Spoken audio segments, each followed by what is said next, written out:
तो आज एनडीएमए और एसडीएम ने मिलकर स्टेट लेवल अर्थक्वेक के ऊपर मॉक एक्सरसाइज कंप्लीट किया है।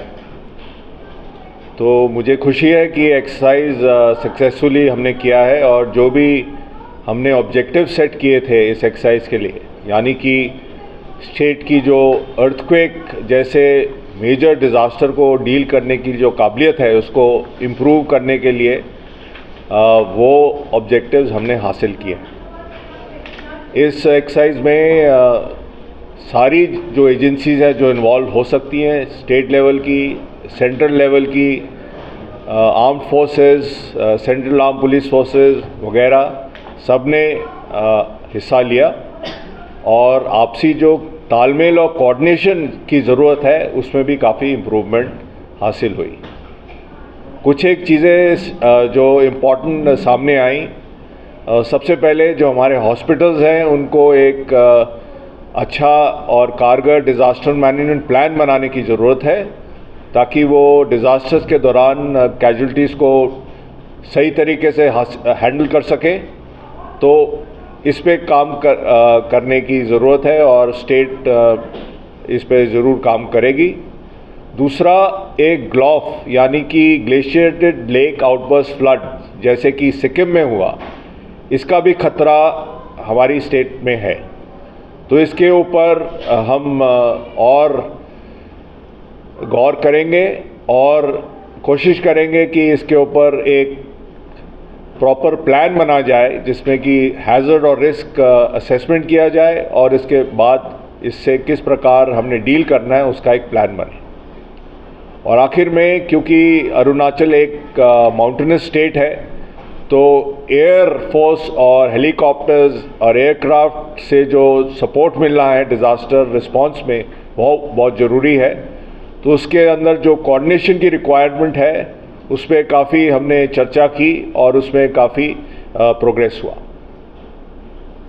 सर, लास्ट ईयर और इस साल में कोई नया चेंज आपने देखा, इम्प्रूवमेंट हुआ ना, और बहुत ज़्यादा गुंजाइश है सर? नहीं, इम्प्रूवमेंट है और डिज़ास्टर मैनेजमेंट एक ऐसी चीज़ है जिसमें हम कभी भी 100% रेडी और परफेक्ट नहीं हो सकते। तो इम्प्रूवमेंट की तो हमेशा गुंजाइश है। पर इस साल इंसिडेंट रिस्पांस सिस्टम जो कि डिज़ास्टर रिस्पांस की नींव है उसमें खासकर काफ़ी इम्प्रूवमेंट है और जो जितने भी ओहदेदार हैं, डिज़ास्टर मैनेजर्स हैं, उनकी जो जानकारी है, उनकी जो प्रोफिशिएंसी है वो कहीं बेहतर है। सर, जो डिस्ट्रिक्ट कोऑर्डिनेटर्स थे उनके जो चैलेंजेस थे उनमें से एक था कि lack of more man trained man power, तो उसको इम्प्रूव करने के लिए आप लोग की तरफ से क्या किया जाएगा? And then conduction of the regular mock drills. See, lack of trained manpower is something that of course has to be addressed at the state level. But इसके लिए आंसर सिंपल है। Charity begins at home. So there's a lot that the district themselves can do. They should not be just looking at the state for everything.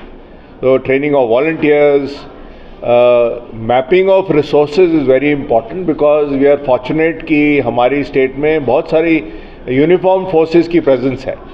तो इनके साथ तालमेल करना और जो भी कमी है ये काफ़ी हद तक पूरी कर सकते हैं।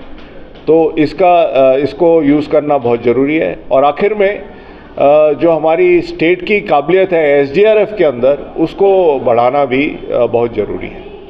सर, डिजास्टर से तो हम लोग लड़ नहीं सकते हैं सर, लेकिन हम उससे बच तो जरूर सकते हैं। बचने का खास एक दो तरीका क्या होगा सर?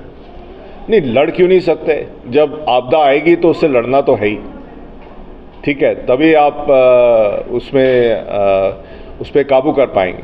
तो आपदा को रोक कोई नहीं सकता, आपदा तो आएगी, ये नेचुरल फिनोमिनन है, you can not stop it. जो आप रोक सकते हैं, कम कर सकते हैं, वो उससे जो नुकसान है उसको कम कर सकते हैं। तो मिटिगेशन इसको बोलते हैं हम डिज़ास्टर मैनेजमेंट की लैंग्वेज में, ये बहुत ज़रूरी है।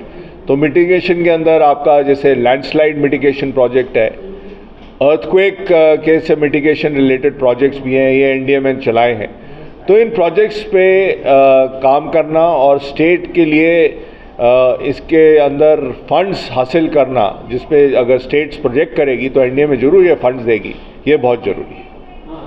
तो सर लगता है कि एनडीए में से कुछ मैन पावर ट्रेनिंग और नॉलेज के लिए भी कुछ अरुणाचल प्रदेश को मदद मिलेगा टाइम एंड अगेन, क्योंकि हम लोगों को मैन पावर का जरूरत पड़ते रहता है। जी, एनडीए ने ऑलरेडी मैन पावर की मदद दे रखी है। आपका जैसे कॉमन ऑडिटिंग प्रोटोकॉल है, ERSS है, ये 2-3 बड़े इंपॉर्टेंट प्रोजेक्ट्स हैं, उनके लिए जो मैन पावर है और जो इक्विपमेंट है उसकी फंडिंग एनडीए में कर रहा है। इसके अलावा कुछ एक कंसल्टेंट्स की भी फंडिंग एनडीए में कर रहा है, और स्टेट्स को एक फंडिंग विंडो दिया गया है एनडीए के दौरान, हर साल फंड दिए जाते हैं, जिसके दौरान वो अपनी काबिलियत जो है डिज़ास्टर रिस्पांस और मिटिगेशन की जो काबिलियत है उसको इम्प्रूव कर सकते हैं। तो ये फंडिंग है। इसके अलावा मैं यहाँ पे मौजूद हूँ, वो भी एनडीए के तरफ से मैं आया हूँ आपकी ये काबिलियत को इम्प्रूव करने के लिए, और कभी भी और एडिशनल ट्रेनिंग की ज़रूरत है, हम ज़रूर एनडीए में से मदद करेंगे।